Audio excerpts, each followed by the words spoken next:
जैसे एक गाय बोलती है माँ, तो फिर भैंस उसका जवाब देती है।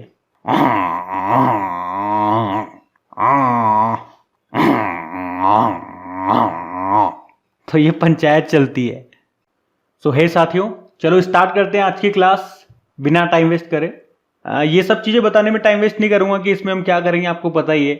वीडियो के थंबनेल से आपको पता चल गया। अभी जो नए मंत्रालय दिए गए हैं उनको हम ट्रिक से याद करेंगे कि किसके पास कौन सा मंत्रालय आया है। तो रेडी हैं आप सब?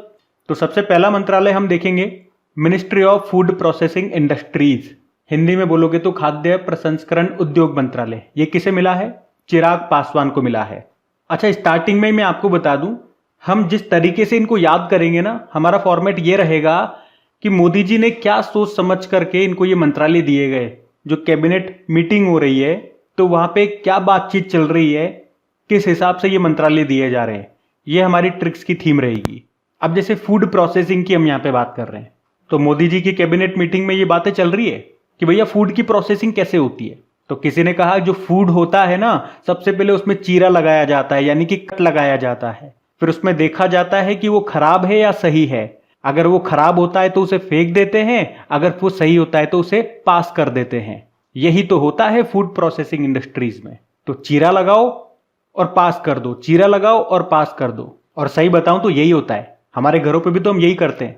या हम मार्केट जाते हैं, जैसे अनार लेने गए, भैया चीरा लगा के बताओ अनार लाल है कि सफेद है। लाल होगा तो हम पास कर देंगे, नहीं तो फेल कर देंगे। तरबूज लेने गए या कुछ भी लेने गए, चीरा लगवाते हैं, तो चीरा से बन जाएगा चिराग और हम उसे पास कर देंगे अगर सही होगा तो पासवान, तो चिराग पासवान। याद हो गया? अगला देखते हैं। फिर हमारा अगला मंत्रालय है एग्रीकल्चर एंड फार्मर वेलफेयर, यानी कि कृषि एवं किसान कल्याण मंत्रालय। इसके अलावा मिनिस्ट्री ऑफ रूरल डेवलपमेंट ग्रामीण विकास मंत्रालय भी इनको दिया गया। किन्हें? शिवराज सिंह चौहान को। वैसे आप जानते हो ये मध्य प्रदेश के पूर्व मुख्यमंत्री रह चुके हैं और अभी इनको ये मंत्रालय दे दिया गया। अब इन्हीं को ये मंत्रालय क्यों दिया गया? देखो, अगर हम बात करते हैं ग्रामीण विकास की, तो किसी भी गांव का विकास कब होगा? जब उसमें रहने वाले किसान का कल्याण होगा। और किसान का कल्याण कब होगा? जब उसकी फसल, जब उसकी कृषि, जब उसका एग्रीकल्चर, उसी पे तो वो निर्भर है, उसी पे तो वो डिपेंडेंट है। अगर उसकी कृषि अच्छी होती है तो किसान का ऑटोमेटिक कल्याण हो जाएगा। जब किसान का कल्याण होगा तो गांव का डेवलपमेंट, गांव का विकास अपने आप हो जाएगा, मतलब रूरल डेवलपमेंट हो जाएगा। तो सब कुछ निर्भर कर रहा है कृषि पे, एग्रीकल्चर पे। अब एग्रीकल्चर अच्छा कब होएगा ये सोचो, जब बारिश अच्छी होगी, जब अच्छा पानी बरसेगा। अब इसके लिए हम क्या करें? हमारे हाथ में नहीं है, हम प्रार्थना कर सकते हैं। अब पानी के देवता, जैसे ही मैंने बोला, आपके माइंड में कौन से देवता आ गए? इंद्र देवता। लेकिन मैं कहता हूं उनसे भी बड़े एक देवता हैं। मैं बात कर रहा हूं शिव जी की। मेरे भोलेनाथ भम भम बोले। कैसे भाई? शिव जी की जटाओं से गंगा मैया निकलती है। तो अगर हमने शिव जी को प्रसन्न कर दिया, और वो तो बेचारे बड़े भोले हैं, अगर हमने शिव जी को प्रसन्न कर दिया, वो हमसे प्रसन्न हो गए, तो उनकी जटाओं से गंगा मैया निकलेगी। हमारी फसल, हमारा एग्रीकल्चर अच्छा होगा, किसानों का कल्याण होगा और ग्रामीण का विकास होगा, गांव का विकास होगा, रूरल डेवलपमेंट होगा। इसीलिए जो किसान है ना, वो किनकी पूजा करते हैं? मुख्य रूप से शिव जी की पूजा करते हैं। मैं तो यूं कहूंगा, किसानों के दिल पे कौन राज करते हैं? शिव राज करते हैं। अरे कौन राज करते हैं? शिव राज करते हैं। शिव किसके दिलों पे राज करते हैं? किसानों के दिलों पे। लिंक बैठा पा रहे हो? और यही कारण है कि इनको ये मंत्रालय दिया गया। तो जैसे अब आपसे पूछ लेंगे, शिवराज सिंह चौहान कौन सा मंत्रालय दे दिया? शिव राज करते हैं किसके दिलों में? किसानों के। तो कृषि, किसान कल्याण, ग्रामीण विकास, सब एक दूसरे से जुड़े हुए हैं। ठीक है, अगला देखते हैं। फिर हमारा अगला मंत्रालय है मिनिस्ट्री ऑफ सिविल एविएशन, नागरिक उड्डयन मंत्रालय। ये किसे दिया गया? किंजरापू राम मोहन नायडू को दिया गया। अब इन्हीं को क्यों दिया? देखो, आपको पता है नागरिक उड्डयन मंत्रालय, हम बात कर रहे हैं एरोप्लेन वगैरह की। कहां पे उड़ते हैं एरोप्लेन? आसमान में उड़ते हैं। और आप ये भी जानते हो, जब भी हम भगवान को याद करते हैं तो हमारी आदत है बचपन से ही, हम आसमान की तरफ देख करके भगवान को याद करते हैं, जैसे आसमान से भगवान आएंगे। क्योंकि हमने बचपन से सीरियल्स में यही देखा है कि आसमान में भगवान रहते हैं। और जब भी हम मुसीबत में होते हैं, भगवान को डेफिनेटली याद करते हैं, ऊपर देख करके, हे राम, हे राधे मोहन, हे बचा ले प्रभु इस बार बचा ले, हे नारायण बचा ले बचा ले बचा ले। करते नहीं करते? तो जब हमने आसमान में देख करके प्रभु का नाम लिया, हे राम, हे राधे मोहन, हे राम, हे मोहन, हे राम, हे मोहन, तो हमें भगवान तो नहीं दिखे, हमें एरोप्लेन दिख गया।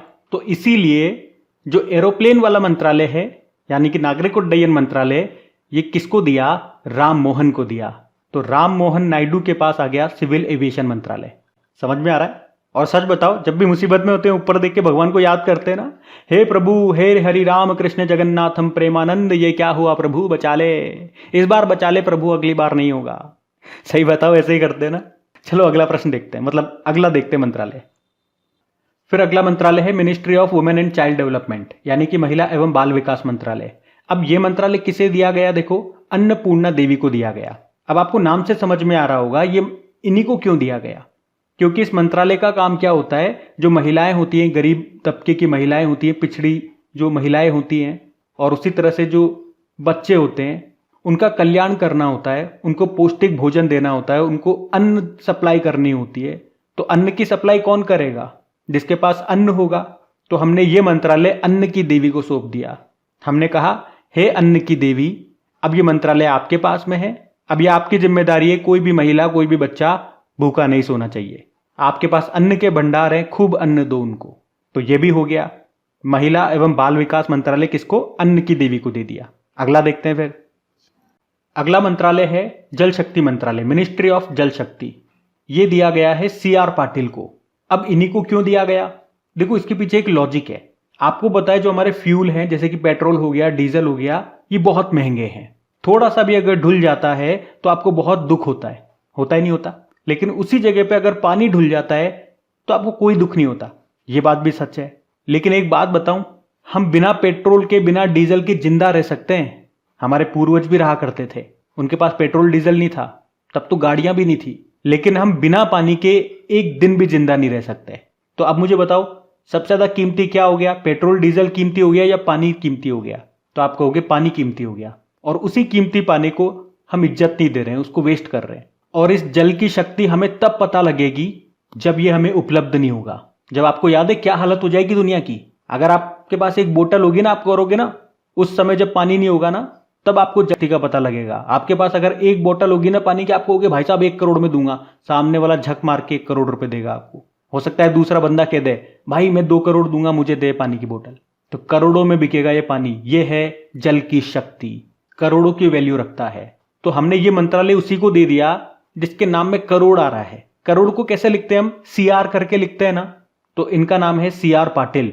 CR मतलब करोड़, और करोड़ में क्या आता है? पानी आएगा। देखना, पानी आएगा करोड़ रुपए में। तो ये हो गया जल शक्ति मंत्रालय किसे? करोड़पति को दे दिया, मतलब CR पाटिल को दे दिया।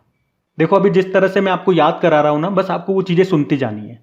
मैं लास्ट में आपका टेस्ट लगवाऊंगा और वहां पे आप यकीन मानना, सभी उत्तर आप ही लोग दोगे, अपने आप दे दोगे।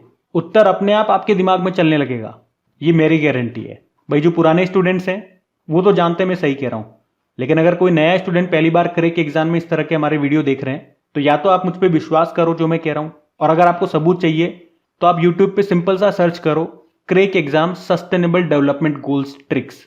सस्टेनेबल डेवलपमेंट गोल्स तो पता है ना, 17 हैं, 2030 तक पूरे करने हैं। पूरे यूट्यूब में आपको सस्टेनेबल डेवलपमेंट गोल्स पे ट्रिक का तो कोई वीडियो मिलेगा ही नहीं, और मिल भी गया तो फिर वो किसी काम का नहीं लगेगा आपको, अगर आपने एक बार अपना वाला वीडियो देख लिया तो। क्योंकि उसकी ट्रिक बनाना ही बहुत मुश्किल है। हमने तो ईश्वर की कृपा से बना लिया और आप सबका प्यार मिला, सबको अच्छा लगा। आप उसके कमेंट जा करके देख लो अगर वीडियो देखने का टाइम नहीं है तो। लेकिन मैं तो कहूंगा कि एक बार सस्टेनेबल डेवलपमेंट गोल्स की ट्रिक्स का वीडियो देख लेना, वो आपको याद होने चाहिए, क्योंकि उसके प्रश्न एग्जाम में आते हैं। तो इतना ही मैं आपको यकीन दिला सकता हूं। बाकी आप मेरे साथ बने रहें, ये सारे नाम आपको याद हो जाएंगे। इस वीडियो के बाद आपको कहीं जाने की जरूरत नहीं पड़ेगी। चलो फिर अगला प्रश्न देखते हैं। अगला है ministry of micro small and medium enterprises, यानी कि माइक्रो लघु और मध्यम उद्यम मंत्रालय, यानी कि MSME मंत्रालय। ये मिला है जीतन राम मांझी को। अब इनको ये मंत्रालय क्यों दिया गया? देखो, आपको ये तो पता है MSME मिनिस्ट्री क्या करती है, जो छोटे छोटे उद्योग लगाते हैं उनकी सहायता करती है। अब मोदी जी ने अपने कैबिनेट मंत्रियों को बोला कि भैया अगर मैं तुमसे कहूं कि एक उद्योग लगाना है बिल्कुल सस्ता सा, तो काय का उद्योग लगाओगे? जो सही उत्तर देगा मैं उसको ये मंत्रालय दे दूंगा। ऐसा उद्योग लगाना है कि बच्चा भी उसमें सफल हो जाए, जीत जाए। तो क्या आप इसका उत्तर दे पाओगे? तो बड़ा आसान है, मांझे का। आपको पता है हम सभी लोग बचपन से पतंग मांझा बड़ा खेले हैं, पतंगे बड़ी उड़ाई है। मंजा हमारा फेवरेट होता था, खैंच का मंजा, ढील का मंजा, याद है वो दिन? भूल गए? तो अगर मांझे का उद्योग डाला जाए तो बच्चा भी उसमें सफल हो जाए, बच्चा सफल हो जाए। तो उद्योग लगाना है तो किसका लगाना है? मांझे का उद्योग लगाना है। तो इन व्यक्ति ने सही उत्तर दिया। इनके नाम में ही आ रहा है मांझी, मांझा। लगता है इन्होंने बचपन में बहुत पतंगे लूटी होंगी। तो जीतन राम मांझी इनका पूरा नाम है। हमें तो हिंट मिल गई, याद रह जाएगा। एग्जाम में पूछेंगे एमएसएमई मंत्रालय किसे मिला, तो एमएसएमई मंत्रालय छोटा उद्योग लगाना है। कौन सा उद्योग लगाओ कि बच्चा भी सफल हो जाए? मांझे का उद्योग। तो इनके नाम में आ रहा है मांझी, मांझा। देखो अभी तो मैं आपको ट्रिक्स बता रहा हूं, लास्ट में मैं आपको पूछूंगा भी, सही टेस्ट भी लूंगा। इसके अलावा अपनी जो डेली करंट अफेयर्स वाली क्लास है, तो किसी न किसी क्वेश्चन में कोई ना कोई मंत्रालय आता ही रहता है। तो वहां मैं आपसे पूछता रहूंगा, क्वेश्चन के बीच में कोई भी मंत्रालय उठा करके पूछ लूंगा। तो इससे क्या होगा, आपका रिवीजन होता रहेगा, ये चीजें पक्की हो जाएंगी आपको याद। और अगर आप में से कोई स्टूडेंट पहली बार क्रेक एग्जाम पे पढ़ रहे हैं और डेली करंट अफेयर्स अगर आप पढ़ते हैं कहीं भी यूट्यूब पे, तो एक बार अपने करंट अफेयर्स का भी आप चैनल विजिट जरूर करें। मैं यूं नहीं कहूंगा कि देखो ही सही, लेकिन देखने से ही आप कंपेयर कर पाओगे। अगर आपको बेस्ट लगता है तो आप रुकना, वरना पैसे तो हम ले ही नहीं रहे। और एक और रिक्वेस्ट रहेगी, अगर सेशन अच्छा लग रहा है तो प्लीज वीडियो को लाइक जरूर कर देना, अगर नहीं करा हो अभी तक तो। बहुत दिल से और मेहनत से वीडियो तैयार कर रहा हूं, और अपने दोस्तों के साथ में स्टडी ग्रुप में इसे शेयर जरूर करना। मैं वीडियो के लास्ट में ये भी बताऊंगा कि आपको ये खुद से कैसे रिवाइज करना है। एक ही बार रिवाइज करना है, लेकिन वो वीडियो के लास्ट में बताऊंगा। चलो इस वीडियो के लाइक का टारगेट रखते हैं 20,000 लाइक का। और अब देखना यह है कि कितने दिनों में या कितने महीनों में हमारे ये टारगेट कंप्लीट होता है। चलो अगला मंत्रालय देखते हैं। फिर अगला मंत्रालय है मिनिस्ट्री ऑफ टेक्सटाइल, यानी कि कपड़ा मंत्रालय। ये किसे दिया गया? गिरिराज सिंह को। अच्छा, इनको ही ये मंत्रालय क्यों दिया गया? बड़ा रोचक किस्सा है, मैं आपको सुनाता हूं। जब मोदी जी ये मंत्रालय बांट रहे थे, उस वक्त क्या हुआ, गिरिराज सिंह भाग करके आए, और भागने के कारण ये गिर गए, और गिरने से इनका कपड़ा फट गया। भाई जब भी हम गिरते हैं तो हमने जो कपड़े पहने रखे होते हैं वो फट जाते हैं। पैंट पहनी है तो पैंट फट जाएगी, शर्ट पहनी है तो शर्ट फट जाएगी। तो उस वक्त जब ये गिरिराज सिंह गिर गए तो इनके पहने हुए कपड़े फट गए। अब कपड़े फट गए तो फटाफट से मोदी जी ने उनको कपड़ा दिया कि भाई ये लो, आपके कपड़े फट गए, इस कपड़े से अपनी इज्जत बचाओ। तो इस तरह से उनको मोदी जी ने कपड़ा दे दिया, कपड़ा मंत्रालय दे दिया। अगर वो गिरते नहीं तो उनके कपड़े फटते नहीं तो मोदी जी उनको कपड़ा नहीं देते। तो इस कारण से गिरिराज सिंह को कपड़ा मंत्रालय मिला। कर लेंगे, अब हम पूछेंगे कपड़ा मंत्रालय किसे मिला। तो एक व्यक्ति भागते भागते गिर गया, गिरने से उसके कपड़े फट गए थे, तो मोदी जी ने उसको कपड़ा मंत्रालय दे दिया। और वो कौन सा व्यक्ति था जो गिर गया था? वो गिरिराज सिंह था। हो गया ये भी याद। अगला मंत्रालय देखते हैं। अगला मंत्रालय है fisheries, animal husbandry and dairy, यानी कि मत्स्य पालन, पशुपालन और डेयरी मंत्रालय। ये दिया गया किसे? तो ये मंत्रालय दिया गया है राजीव रंजन सिंह उर्फ लल्लन सिंह को। अब इनको ये मंत्रालय क्यों दिया गया, इसकी भी बड़ी रोचक कहानी है, मैं आपको बताता हूं। आपको ये पता है, जब भी हम गाय को रोटी देते हैं या कुत्ते को रोटी देते हैं तो कैसे देते हैं? ले ले ले ले ले ले, ऐसे करते हैं। ले ले ले ले ले ले ले ले ले ले ले ले ले लेना, ले ले लेना, लेना नहीं ले रही, ले ले ले ले ले ले ले ले ले, ऐसे करते हैं ना। तो एक बार एक व्यक्ति ऐसे ही गाय को रोटी दे रहा था कि मोदी जी ने उसको देख लिया। तो कैसे रोटी दे रहा था वो गाय को? ले ले ले ले लेना, ले लेना, ले लेना, ले लेना, क्यों नहीं ले रही है? ले ले ले ले ले लेना। तो मोदी जी को वो व्यक्ति पसंद आ गया, और मोदी जी ने वहीं डिसाइड कर लिया कि भैया पशुपालन मंत्रालय तो इसी को मिलेगा। और इसका नाम क्या है? ले लेना, ले लेना, ले लेना, लल्लन सिंह। वहीं से इनका नाम लल्लन सिंह हो गया, राजीव रंजन सिंह उर्फ लल्लन सिंह। मोदी जी ने उनको ये लल्लन सिंह नाम दिया क्योंकि वो कर रहा था ले लेना, ले लेना, ले ले ले ले ले ले ले। है ना मजेदार? याद हो जाएगा ना अब। तो जो भी जानवर है, मत्स्य आ गया, एनिमल हस्बेंड्री आ गया यानी कि पशुपालन आ गया, और पशु से ही दूध निकलता है तो डेयरी, ये किसे मिला? लल्लन सिंह को। अच्छा, इनको एक और मंत्रालय दिया गया, पंचायती राज मंत्रालय। अब पंचायती राज इनको क्यों दिया गया? देखो आपने देखा होगा, जो भी जानवर होते हैं ये झुंड में रहना पसंद करते हैं। कभी देखना, जो गाय निकलती है, भैंसें निकलती है, एक दूसरे के पीछे निकलती है, झुंड में रहती है। कहीं सड़क पे बैठी हुई दिखेगी तो झुंड में बैठी रहेगी। और आपको पता है, कोई भी जीव, चाहे वो जानवर हो चाहे इंसान हो, अगर वो झुंड में रहेगा तो वहां पे पंचायत चालू हो जाएगी। इंसानों के बीच में तो होते ही है, जानवरों के बीच में भी होती है। जैसे एक गाय बोलती है मां, तो फिर भैंस उसका जवाब देती है।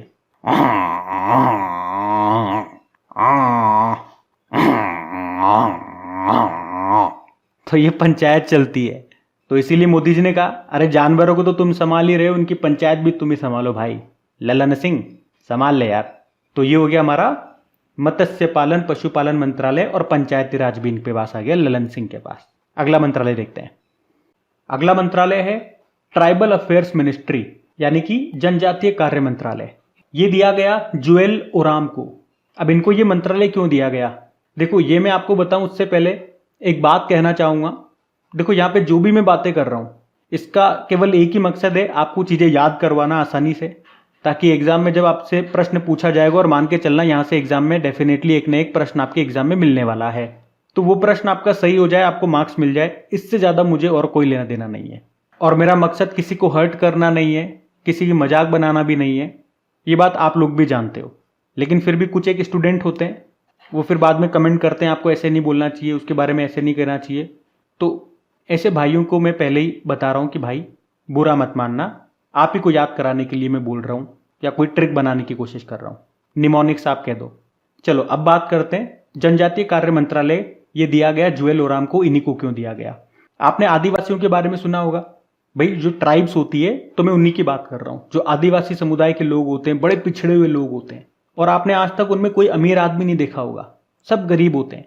बल्कि सरकार ने इनको बहुत सहूलियत दे रखी है, बहुत योजनाएं चलाती है, लेकिन फिर भी ये गरीब के गरीब रहते हैं। क्यों रहते हैं, तो इसका एक कारण है, ये दिन भर जितनी भी मेहनत करते हैं, मेहनत नंबर 1 करते हैं, बहुत परिश्रमी होते हैं, बहुत मेहनत करते हैं, लेकिन दिन भर में जितना ये कमाते हैं शाम को जुए में सारा पैसा उड़ा देते हैं। दिन भर कमाएंगे, शाम को जुआ खेलेंगे और जुए में सारा पैसा गवा देंगे, और फिर पैसा गवाने के बाद ये कहेंगे ओ राम यो मनो खाई कर दियो, ओ राम अब कल से जुआ नहीं खेलेंगे। लेकिन फिर दोबारा से वही, दिन भर कमाएंगे, शाम को जुए में पैसे लुटा देंगे, फिर कहेंगे ओ राम अब तो पैसों ही कोनी बचियो, अब खई करेंगा। तो अब मोदी जी को उनके गरीब रहने का कारण पता चल गया। तो मोदी जी ने क्या कहा कि अगर हमें इनको अमीर बनाना है, इन ट्राइब्स को, ट्राइबल अफेयर्स को, जनजातीय समुदायों को हमें अमीर बनाना है, तो या तो इनका जुआ छुड़वा दो या फिर इन्हें जुए में जीतना सिखा दो। तो फिर उनमें से जो मंत्री बैठे हुए थे उनमें से एक ने हाथ ऊपर किया कि मैं जुए में एक्सपर्ट हूं सर, मैं इनको जीतना सिखा दूंगा, और इनका नाम है जुएल ओराम, इसलिए इनके नाम में भी जुआ है, जुएल, जुए, जुए, जुए में पीएचडी कर रखी है इन्होंने। जुए तो समझते हो ना, जुआ सट्टा वगैरह की बात कर रहा हूं मैं। तो इस तरह से हम इसे याद कर लेंगे, है ना। याद करने के लिए ये मैंने मंद गड़ंद एक कहानी बनाई है, दिल पे मत ले लेना, वरना बहुत से होते हैं जल्दी से दिल पे ले लेते हैं। तो ट्राइबल अफेयर्स मंत्रालय एक जुए वाले व्यक्ति को दिया गया, तो जुएल ओराम को। अभी अगला मंत्रालय देखते हैं। फिर अगला मंत्रालय है न्यू एंड रिन्यूएबल एनर्जी, यानी कि नवीन और नवीकरणीय ऊर्जा मंत्रालय। ये दिया गया प्रहलाद जोशी को। इनको एक और मंत्रालय दिया गया है consumer affairs, food and public distribution, यानी कि उपभोक्ता मामले, खाद्य और सार्वजनिक वितरण मंत्रालय। अच्छा, ये प्रहलाद का नाम सुनते ही आपको वो होलिका दहन वाला सीन याद आता होगा, जिसमें होलिका प्रहलाद को गोदी में लेकर के बैठ गई थी, फिर आग लगा दी गई थी। आग लगाने से होलिका जल गई थी लेकिन प्रहलाद नहीं जला था। याद आ रहा है वो सीन? तो बस उसी सीन से हम ये पूरे मंत्रालय को निपटा देंगे। तो जब प्रहलाद को उस होलिका में जलाया गया था तो प्रहलाद नहीं जला था, क्योंकि उसने वो सारी ऊर्जा, वो सारी एनर्जी अपने अंदर समाहित कर ली थी। इसलिए प्रहलाद के अंदर बहुत सारी एनर्जी है। कौन सी एनर्जी है? न्यू एंड रिन्यूएबल एनर्जी है। इसीलिए ये मंत्रालय तो इनको मिलना ही था, प्रहलाद भाई साहब को। इसके अलावा ये एक और मंत्रालय इनको मिल गया, consumer affairs, food and public distribution. आपने देखा होगा जब भी हमारे मोहल्ले में होली का दहन होता है तो बहुत सारी पब्लिक इकट्ठा होती है, मोहल्ले की पब्लिक इकट्ठा होती है, और उस होलिका में क्या होता है, जो गेहूं की धैनी होती है, धैनी बोलते हैं उसे, गेहूं की धैनी। जो गांव से, ग्रामीण क्षेत्र से जुड़े हुए लोग हैं वो समझेंगे मेरी बात को। मतलब यूं समझ लो, गेहूं का पेड़ होता है ना, तो उसे उसमें सेका जाता है, और जब वो सिक जाता है तो उसे प्रसाद के रूप में वहां सभी लोगों को बांट दिया जाता है। तो देखो, फूड हमने सेका और उसको पब्लिक में बांट दिया, फूड एंड पब्लिक डिस्ट्रीब्यूशन। और जब सब आपस में मिलजुल रहे हैं तो कहीं ना कहीं अफेयर्स भी हो जाते हैं वहां पे लोगों के, तो कंज्यूमर अफेयर्स। तो ये सारी चीजें कहाँ पे हो रही है? होलिका दहन में हो रही है। और सब कहीं किससे जुड़ी हुई है? प्रहलाद से जुड़ी हुई है सारी चीजें। तो इस तरह से प्रहलाद को ये दोनों मंत्रालय दे दिए, भाई साहब ले जाओ, तुम तो न्यू एंड रिन्यूएबल एनर्जी के सोर्स हो प्रहलाद भैया, तुम ले लो ये मंत्रालय। हो जाएगा याद? मान लो एग्जाम में आया, बताओ consumer affairs and food and public distribution मंत्रालय किसे दिया गया? तो आपको याद आएगा अफेयर हुआ था। किस जगह पे हुआ था अफेयर? होलिका दहन में। वहां पे फूड भी हुआ था, फूड बनाया गया था उसको पब्लिक में प्रसाद के रूप में बांट दिया गया था, पब्लिक डिस्ट्रीब्यूट कर दिया गया था। कहाँ की घटना है ये? होलिका दहन की घटना है। और होलिका दहन का मेन हीरो कौन है? प्रहलाद है। तो प्रहलाद जोशी आंसर हो जाएगा। इसी तरह से आंसर बनेंगे, देखना लास्ट में मैं करवाऊंगा, आपको मजा आएगा। अभी सुनते जाओ बस। अगला मंत्रालय देखते हैं। अगला मंत्रालय है ministry of development of north east reason, यानी कि पूर्वोत्तर क्षेत्र का विकास मंत्रालय, जिसे आप डोनर कहते हो शॉर्ट में। और ये दिया गया ज्योतिरादित्य सिंधिया को। अब इनको ये मंत्रालय क्यों दिया गया? देखो, जब भी हम नॉर्थ ईस्ट की बात करते हैं, यानी कि मणिपुर, मेघालय, नागालैंड, ये वाला क्षेत्र, तो उस तरफ हमारा ध्यान बहुत कम जाता है। ये सही बात भी है। अभी आपको याद होगा मणिपुर में हिंसा हुई थी, सरकार का ध्यान ही नहीं गया। उधर की न्यूज़ भी हमें कम सुनने को मिलती है। अभी तो आप चलो करंट अफेयर्स पढ़ते हो तो उधर के बारे में जानते हो, बचपन में आपने उसकी उधर के बारे में सुना ही नहीं होगा। ये सच बात है। तो मोदी जी ने देखा कि यार उधर हमारा ध्यान कम जाता है, मतलब वो क्षेत्र अंधेरे में है, तो हमें उसे उजाले में लाना होगा ताकि हमारा ध्यान जाए, हमें वो दिखे। तो उजाला करने के लिए हम क्या जलाएं? वहां पे एक ज्योति जला दें। और ज्योति जलाने से ही काम नहीं चलेगा, वहां पे विकास की ज्योति जलाई जाए, विकास किया जाए। तो विकास की ज्योति हमें कहां पे जलानी है? नॉर्थ ईस्ट रीजन में जलानी है। तो अब पूछा गया भैया विकास की ज्योति कौन जलाएगा, कौन जलाएगा? तो इन भाई साहब ने कहा कि भैया मेरे नाम में ही ज्योति है, ज्योतिरादित्य सिंधिया मेरा नाम है सर, इसलिए वो मंत्रालय मुझे दे दो आप, मैं उधर विकास की ज्योति जलाऊंगा। Development of north east region, north east region का डेवलपमेंट करूंगा, मैं विकास की ज्योति जलाऊंगा। अब उनको ये मंत्रालय दे दिया। लेकिन फिर सभी मंत्रियों ने कहा कि नेताओं पे भरोसा नहीं कर सकते, ये वादे तो सारे करते हैं, निभाते एक भी नहीं है। भैया वादा किया तो निभाना पड़ेगा। तो फिर मोदी जी ने क्या कहा कि भैया तुम नॉर्थ ईस्ट तो जा रहे हो, लेकिन हमसे कम्युनिकेट करते रहना, ताकि हम आपसे पूछते रहेंगे भैया कितना डेवलपमेंट हुआ, कितना विकास हुआ, कितने विकास की ज्योति जलाई आपने। वरना कम्युनिकेशन में नहीं रहोगे तो कोई विकास ही नहीं होएगा। तो इसीलिए इनको कम्युनिकेशन मंत्रालय भी सौंप दिया। ये लो कम्युनिकेशन मंत्रालय, हमसे कम्युनिकेट करते रहना। तो ज्योतिरादित्य सिंधिया के पास ये दो मंत्रालय आ गए, डोनर मंत्रालय और कम्युनिकेशन मंत्रालय, यानी कि संचार मंत्रालय। हो गया ये भी। तो फिर अगला मंत्रालय देखते हैं। याद हो रहा है? आ रहा है मजा? अगला मंत्रालय है मिनिस्ट्री ऑफ हैवी इंडस्ट्री, यानी कि भारी उद्योग मंत्रालय। और ये किसे दिया गया? HD कुमारस्वामी को। आपको पता है मोदी जी जब से प्रधानमंत्री बने हैं हमारी करंट अफेयर्स बढ़ गई है, हर दिन कुछ ना कुछ करते रहते हैं। बहुत सारी तो इन्होंने फुल फॉर्म बना दी है, PPP, TTT, 3C। अब उनके चक्कर में फुल फॉर्म याद करनी पड़ती है। अब इसी तरह से जब ये मंत्रालय देने की बात आई ना कि भैया ये हैवी इंडस्ट्री मंत्रालय किसे देंगे, तो इन्होंने इसकी फुल फॉर्म क्या निकाली पता है? HD। H मतलब हैवी, D मतलब इंडस्ट्री। हमने कहा कि भैया HI होगा ना, हैवी, H मतलब हैवी, I मतलब इंडस्ट्री। तो मोदी जी ने कहा नहीं, ये हमारा स्टाइल है, हम HD को बोलेंगे हैवी इंडस्ट्री, क्योंकि इंडस्ट्री में D पे जोर लग रहा है। Industry, industry. तो ठीक है भैया, आप प्रधानमंत्री हो, कुछ भी कर सकते हो। तो हैवी इंडस्ट्री की शॉर्ट फॉर्म क्या बन गई? HD, heavy industry. आप भी ऐसे याद रखें अब। और ये मंत्रालय भी किसको दे दिया? जिसके नाम में HD आ रहा है, कि भैया तुम्हारे नाम में HD आ रहा है, मतलब तुम्हारे नाम में ही हैवी इंडस्ट्री है, तो तुम ही संभालो इस मंत्रालय को। और जाते जाते इनको स्टील मंत्रालय भी दे दिया, इस्पात मंत्रालय भी दे दिया। क्यों दिया भैया स्टील मंत्रालय? आपको पता है जब भी हमारे घरों में काम चलता है, तो जब भी हम स्टील लेने जाते हैं मार्केट में, तो हम क्या कहते हैं? भैया जो स्टील है ना वो हैवी होनी चाहिए, ऐसे नहीं कोई भी इंसान बैठ जाए और मुड़ जाए, हैवी वाली देना। तो स्टील भी हमें हैवी चाहिए। और हैवी इंडस्ट्री किसके पास है? HD के पास है। तो इसीलिए उनको ये मंत्रालय दे दिया। आपको एक टॉप सीक्रेट बताऊं जो मुझे अभी समझ में आ रहा है कि मोदी जी इनके नाम के अनुसार ही मंत्रालय क्यों दे रहे हैं, क्योंकि इनको फिर सबके नाम याद नहीं रखने पड़ेंगे। किस किस के नाम याद रखेंगे? 30 कैबिनेट मिनिस्टर हैं, तो इसीलिए नाम के हिसाब से उनको दे दिया। तो नाम से ही समझ में आ जाएगा भैया तेरे पास कौन सा मंत्रालय होगा। मजाक कर रहा हूं, ऐसा कुछ भी नहीं है। अब इन्होंने किस हिसाब से दिए वो तो यही जाने। हम अगला मंत्रालय देख लेते हैं। फिर अगला मंत्रालय है मिनिस्ट्री ऑफ पार्लियामेंट्री अफेयर्स, यानी कि संसदीय कार्य मंत्रालय। और ये दिया गया किरण रिजिजू को। किरण रिजिजू, ये किरण के जीजू लगते हैं जिनको ये पार्लियामेंट्री मंत्रालय दे दिया गया। अब इनको क्यों दिया गया? आपको पता है अभी नई वाली पार्लियामेंट बन गई है। चलो पहले तो आपके लिए होमवर्क प्रश्न सुनो। अभी जो नई पार्लियामेंट बनाई है उसका डिजाइन किसने तैयार किया, ये आपको बताना है। ये इंपॉर्टेंट प्रश्न है, आपको आना चाहिए। नहीं आता तो सर्च करो और फिर लिखो ताकि आपको ये याद हो जाए।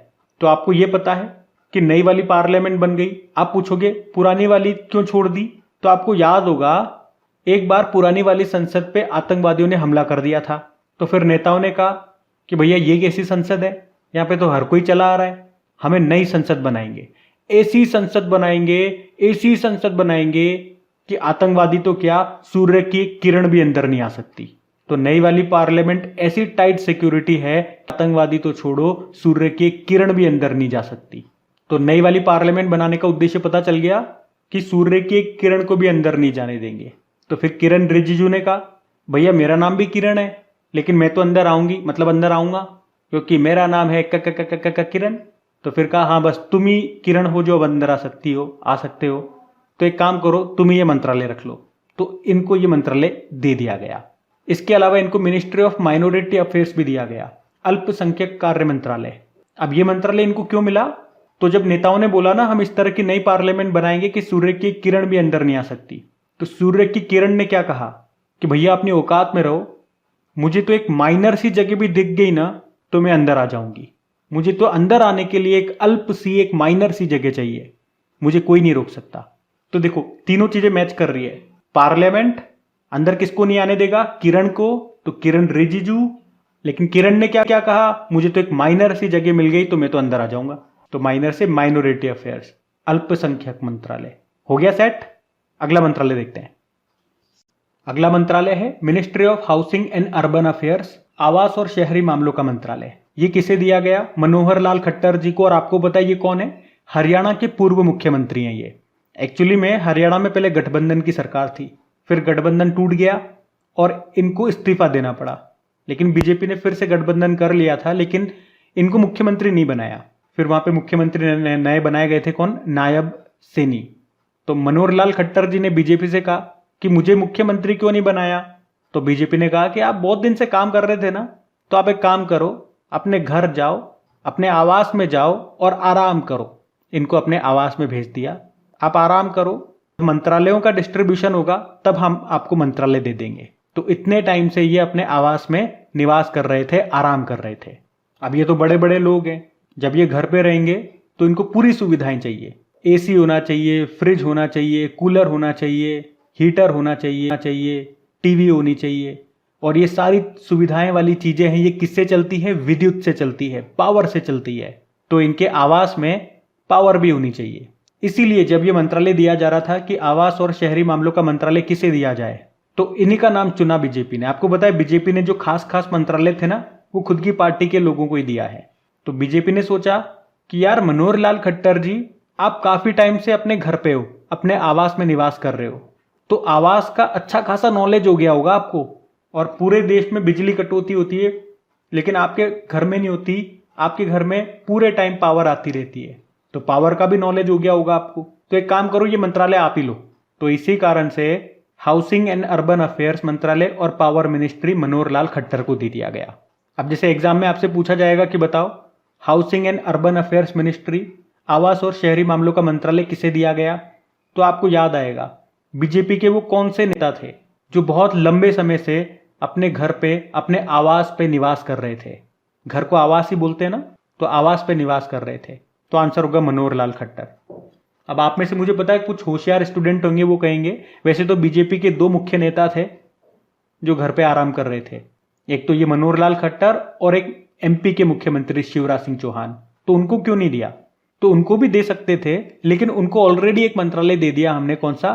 शिवराज, किसानों के दिल में शिवराज करते हैं, कृषि, किसान कल्याण और ग्रामीण विकास मंत्रालय। तो अब वो तो हो गए बिजी, उनको तो मिल गया, अब बचे तो यही ना, तो इन्हीं को देना पड़ेगा। ठीक है, इसलिए ज्यादा दिमाग मत लगाओ, बस जैसा जैसा बताते जा रहा हूं सुनते जाओ। भाई मीटिंग के अंदर की बातें, टॉप सीक्रेट बता रहा हूं। और आप चिंता मत करो, ये याद हो रही है आपको, दिमाग में फीड कर रहा हूं मैं, टेस्ट लगवाऊंगा अभी आपसे और सारे उत्तर आप ही करोगे, देखना। और इतने अच्छे से आपको याद हो जाएंगे कि मुझे धन्यवाद देते थकोगे नहीं। बस मैं तो यूं ही कहूंगा कि धन्यवाद दो या मत दो, लेकिन वीडियो को लाइक और शेयर जरूर करना, मेरी मेहनत का मान रख लेना। अभी अगला देखते हैं फिर। अच्छा, एक मंत्रालय हमारे पास है श्रम व रोजगार मंत्रालय, लेबर एंड एम्प्लॉयमेंट मिनिस्ट्री, और ये दिया गया मनसुख मांडविया जी को। अच्छा, मुझे एक सिंपल सी बात बताओ, इस पूरी दुनिया में कोई भी व्यक्ति अगर वो मन से सुखी है, इसका मतलब उसके पास दो चीजें हैं। कौन कौन सी चीजें? एक तो वो शरीर से स्वस्थ है और उसके पास पैसा है, या यूं कह दूं उसके पास रोजगार है। अपने आप को ले लो, आप मन से कब सुखी रहोगे? जब आप हेल्दी रहोगे और जब आपके पास रोजगार होगा। तो बस यही ट्रिक है। शरीर से अगर स्वस्थ रहना है तो उसका एक ही फंडा है, एक्सरसाइज करो, श्रम करो, लेबर करो, तो आपका शरीर फिट रहेगा। और दूसरी चीज, रोजगार होना चाहिए, तो लेबर एंड एम्प्लॉयमेंट हो गया। एक और मंत्रालय इनके पास है, यूथ अफेयर्स एंड स्पोर्ट्स। अब ये जो बात हम बोल रहे हैं ना, कोई भी व्यक्ति मन से सुखी कब रहेगा? जब उसका शरीर स्वस्थ रहेगा, मजबूत रहेगा और उसके पास पैसा रहेगा, यानी कि रोजगार रहेगा। तो ये चीज कौन सोच सकता है? भाई इंसान के 3 फेज होते हैं, बचपन जब वो चाइल्ड होता है, एक यूथ जब जवानी आती है, और एक बुढ़ापा ओल्ड एज में। तो बचपन और ओल्ड एज तो भूल जाओ। बचपन में वो बहुत श्रम करता है, खेलता है, कूदता है, उसका शरीर फिट रहता है, लेकिन उसके पास रोजगार नहीं होता, तो वो हटा दो। बुढ़ापे में न तो रोजगार होता है, वो रिटायर्ड हो जाता है, न शरीर मजबूत होता है, वो हटा दो। तो एक ही फेज बच गया जीवन का, यूथ, जब वो जवान होता है, तो अपना शरीर भी मजबूत रखना चाहता है और उसका रोजगार भी चाहिए, तो यूथ की बात हो रही है। और यहाँ पे हम लेबर की जो बात कर रहे हैं, शरीर को मजबूत करना है, श्रम करो। अब श्रम करो इसका मतलब ये नहीं है ईंट भट्टे सर पे उठाने लग जाएंगे मजदूरों की तरह। आप श्रम करो स्पोर्ट्स में, खेलो कूदो, इससे आपका शरीर भी मजबूत रहेगा। और अगर स्पोर्ट्स अच्छा रहा तो भारत के लिए गोल्ड भी लेकर के आओगे, तो हो गया मामला सेट। फिर से सुनो, कोई भी व्यक्ति मन से सुखी कब रहेगा? जब उसका शरीर मजबूत रहेगा और उसके पास रोजगार होगा। ये कौन सोच रहा है? यूथ, युवा सोच रहा है। शरीर मजबूत करने के लिए हमें क्या करना है? श्रम करना है। और श्रम कहाँ पे करो? लेबर कहाँ पे करनी? स्पोर्ट्स की फील्ड में करो। वहां खूब भागो, खूब दौड़ो, खूब एक्सरसाइज करो, जिससे आपका शरीर तो मजबूत रहेगा ही सही, देश के लिए हो सकता है गोल्ड भी आप लेकर के आ जाओ। और रोजगार तो होना ही चाहिए। ठीक है, अगला देखते हैं अभी। अगला मंत्रालय है मिनिस्ट्री ऑफ टूरिज्म। ये दिया गया गजेंद्र सिंह शेखावत को। और मिनिस्ट्री ऑफ कल्चर भी इनको ही दिया गया। अब टूरिज्म और कल्चर हिंदी में बोलेंगे तो पर्यटन और संस्कृति मंत्रालय इनको क्यों दिया गया गजेंद्र सिंह शेखावत को? देखो, भारत में ऐसा कहा जाता है, अगर भारत के किसी भी क्षेत्र की संस्कृति आपको देखनी है, कल्चर आपको देखना है, तो ऊंचे स्थान से देखो, तब आपको बहुत अच्छी संस्कृति नजर आएगी। और ऊंचा स्थान किसका है? ऊंचा स्थान है हाथी का। इसीलिए तो आपने देखा होगा, पुराने जो राजा महाराजा होते थे वो हाथियों पे सवार होते थे। इसीलिए तो वो गाना है, अरे हाथी पे हो के सवार चला है दूल्हा यार। तो हाथी पे सवार होना है, तो हाथी का ऊंचा स्थान है, तो वहां बैठोगे तो सबकी अच्छी तरह से संस्कृति आपको नजर आएगी। और जब हाथी पे हम चलते हैं तो हमारा पर्यटन भी हो रहा है, टूरिज्म भी हो रहा है। भाई हम हाथी पे घूम रहे हैं ना, तो यही तो पर्यटन है। तो पर्यटन और संस्कृति मिलते जुलते हैं। पर्यटन करते करते संस्कृति देख लो, संस्कृति देखते देखते पर्यटन कर लो, लेकिन किसके ऊपर? हाथी के ऊपर।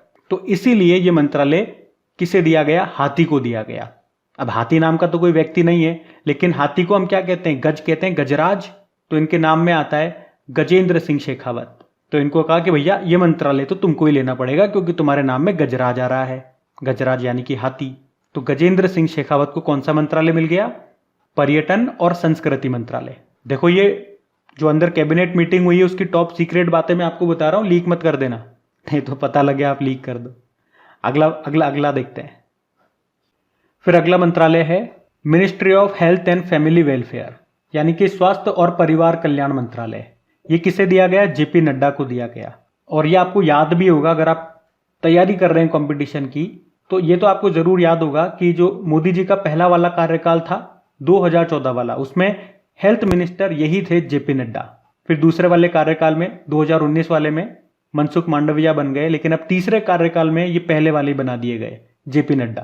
तो मेरे ख्याल से इसको याद रखने की जरूरत नहीं है, पहले वाले फिर से बन गए हैं स्वास्थ्य मंत्री। क्योंकि जो चीजें हमें ऑलरेडी याद है उसमें जबरदस्ती ट्रिक लगाने का कोई मतलब नहीं है। और जब भी हेल्थ की बात होती है तो उसमें क्या चाहिए? मेडिसिन चाहिए होता है। और मेडिसिन कैसे बनता है? केमिकल से बनता है। तो हेल्थ मिनिस्ट्री के साथ केमिकल मंत्रालय हमेशा आएगा, केमिकल और फर्टिलाइजर मिनिस्ट्री। तो जेपी नड्डा आंसर हो जाएगा। अच्छा, इनके अलावा कुछ ऐसे मंत्रालय हैं जो उन्हीं व्यक्तियों को दिए गए हैं जिनके पास मोदी जी के दूसरे कार्यकाल के दौरान वो मंत्रालय थे। और मैं मान के चल रहा हूं ये सारे आपको याद तो ऑलरेडी होंगे। मैंने आपको वो बताए हैं जो बिल्कुल नए अपॉइंट हुए हैं। मैंने यहाँ पे उनकी ट्रिक बताई है जो बिल्कुल नए आए हैं, नए लोगों को जो मंत्रालय दिए गए। अब जो पुराने लोग हैं वो तो हमें ऑलरेडी याद ही है। जैसे कि देखो, गृह मंत्रालय किसको दिया गया? गृह मंत्रालय और सहकारिता मंत्रालय अमित शाह को दिया गया, इन्हीं के पास ही था पहले भी। रक्षा मंत्रालय, डिफेंस मिनिस्ट्री राजनाथ सिंह के पास ही था। एक्सटर्नल अफेयर्स यानी कि विदेश मंत्रालय सुब्रमण्यम जयशंकर के पास ही था। वित्त मंत्रालय निर्मला सीतारमण के पास ही था। रोड ट्रांसपोर्ट एंड हाईवे यानी कि सड़क परिवहन व राजमार्ग मंत्रालय नितिन गडकरी के पास ही था। और रेल मंत्रालय, आईटी मंत्रालय ये अश्विनी वैष्णव के पास ही था, अभी भी इन्हीं के पास ही है। बस इस बार इनको इलेक्ट्रॉनिक्स और इंफॉर्मेशन टेक्नोलॉजी मंत्रालय दे दिया गया, ये और ऐड करना है। एक एजुकेशन मंत्रालय है, पहले भी शिक्षा मंत्रालय ये धर्मेंद्र प्रधान के पास ही था। उसके अलावा environment, forest and climate change यानी कि पर्यावरण, वन, जलवायु परिवर्तन मंत्रालय भूपेंद्र यादव के पास ही था। पेट्रोलियम और नेचुरल गैस मंत्रालय हरदीप सिंह पुरी के पास ही था। इनके पास आवास मंत्रालय और था, जो अभी इनसे ले लिया गया। और किसे दे दिया गया? आवास मंत्रालय किसको दे दिया? खट्टर साहब को दे दिया, मनोहर लाल खट्टर जी को। बाकी वाणिज्य व उद्योग मंत्रालय यानी कि कॉमर्स एंड इंडस्ट्री मिनिस्ट्री ये पीयूष गोयल के पास ही थी। इनके पास पहले टेक्सटाइल मंत्रालय, कपड़ा मंत्रालय भी था, लेकिन अभी वो इनसे ले लिया और हमने कपड़ा किसको दे दिया? गिरिराज सिंह को, जो गिर गए थे। उसके अलावा ये पोर्ट्स, शिपिंग, वाटरवेज यानी कि पत्तन यानी कि पोत, परिवहन, जलमार्ग मंत्रालय ये पहले भी सर्बानंदा सोनोवाल के पास ही था, अभी भी उनके पास है। सोशल जस्टिस एम्पावरमेंट मिनिस्ट्री यानी कि सामाजिक न्याय अधिकारिता मंत्रालय ये वीरेंद्र कुमार के पास ही था, अभी भी वही है। तो मतलब इनमें कोई चेंज नहीं है। और मैं ये मान के चल रहा हूँ ये सारे नाम आपको ऑलरेडी याद होंगे। लेकिन अगर आप में से कोई स्टूडेंट कहेंगे कि नहीं हमें नहीं याद है, हमने तो अभी अभी करंट अफेयर्स पढ़ना चालू किया है, हमें तो ट्रिक से बताओ। और बहुत से ऐसे स्टूडेंट भी कहेंगे कि हमें तो याद है, यहाँ पे ट्रिक मत बताओ, जबरदस्ती वीडियो लंबा मत करो। अब मैं तो फंस गया ना, आपने तो अपनी बात कर ली, मेरे को तो सबको देखना है। तो इसका समाधान ये है कि जिसको ट्रिक चाहिए ना इनकी, तो इस पर ऑलरेडी मैंने वीडियो बनाया हुआ है। तो कम से कम वहां जाओगे तो जो ये सेम है, जिनमें बदलाव नहीं हुए हैं, उनकी ट्रिक आप वहां से देख लो। क्योंकि यहाँ पे भी मैं वही चीज इस्तेमाल करूंगा तो क्या फायदा। तो इससे आपका भी काम हो जाएगा, हमारा वीडियो भी लंबा नहीं होएगा। उसका लिंक मैं नीचे कमेंट बॉक्स में दे दूंगा, आप चिंता मत करो उस वीडियो का। बाकी जो अलग व्यक्ति थे वो मैंने आपको सारे करवा दिए। हाँ, एक और मंत्रालय हमारा रह गया है, ये मिनिस्ट्री ऑफ कोल और मिनिस्ट्री ऑफ माइंस, कोयला मंत्रालय और खान मंत्रालय। अब ये लास्ट में क्यों बच गया पता है? क्योंकि इसको कोई लेने के लिए तैयार नहीं है। आपको पता है कोयले से हाथ काले हो जाते हैं, और सभी नेताओं ने कहा, सभी मंत्रियों ने कहा कि भैया ये मंत्रालय हम नहीं लेंगे, नहीं तो हमारा मुंह काला हो जाएगा। तो कोई भी इंसान रेडी नहीं है इस मंत्रालय को लेने के लिए। मोदी जी ने आखिरी बार पूछा, भैया कोई कोयला मंत्रालय ले रहा है क्या? तो फिर एक व्यक्ति की आवाज आती है, वो कहता है, जी मोदी जी, मैं रेडी हूं कोयला मंत्रालय के लिए, जी आप हुक्म कीजिए मोदी जी। हमने उनसे पूछा कि कोई भी व्यक्ति ये मंत्रालय नहीं ले रहा, आप क्यों ले रहे हो? तो उसने याद है क्या कहा? उसने कहा, जी मैं किसान हूं, मैं किसान का बेटा हूं और मैं हर काम के लिए रेडी हूं, चाहे आप मुझे जो भी काम दे दो, मैं हर काम के लिए रेडी हूं। उसने कहा, जी मोदी जी, मैं एक किसान हूं और मैं रेडी हूं इस कोयला मंत्रालय के लिए। मैं यहाँ पे किशन को किसान पढ़ रहा हूं, जी किशन रेड्डी इनका नाम है। तो जब ये कोल और माइंस मिनिस्ट्री दी गई तो इन्होंने क्या कहा, जी मैं किसान हूं, मैं रेडी हूं ये कोल मंत्रालय लेने के लिए। तो इनको ये मंत्रालय दे दिया गया, याद हो जाएगा। तो इस तरह से हमारे ये सारे मंत्रालय यहाँ पे कवर हो गए। अब यहाँ पे आपके सामने एक मैच द फॉलोइंग की शीट लगा के दे रहा हूं मैं आपको, वीडियो को पॉज करना। अब आपको जो लगता है, जैसे ए का आंसर है 3, बी का आंसर है ये वाला, तो उसके आंसर आप अपनी कॉपी में लिखना, और जो भी आपका सीक्वेंस बैठता है कमेंट करके मुझे बताना। फिर मैं चेक करता हूं कि कितनों के आंसर सही हैं और कितने कहां पे गड़बड़ी करते हैं। और एक काम और करना, जैसे कि आज आपने ये वीडियो देख लिया, रात को सोने से पहले आप अपना टेस्ट लेना।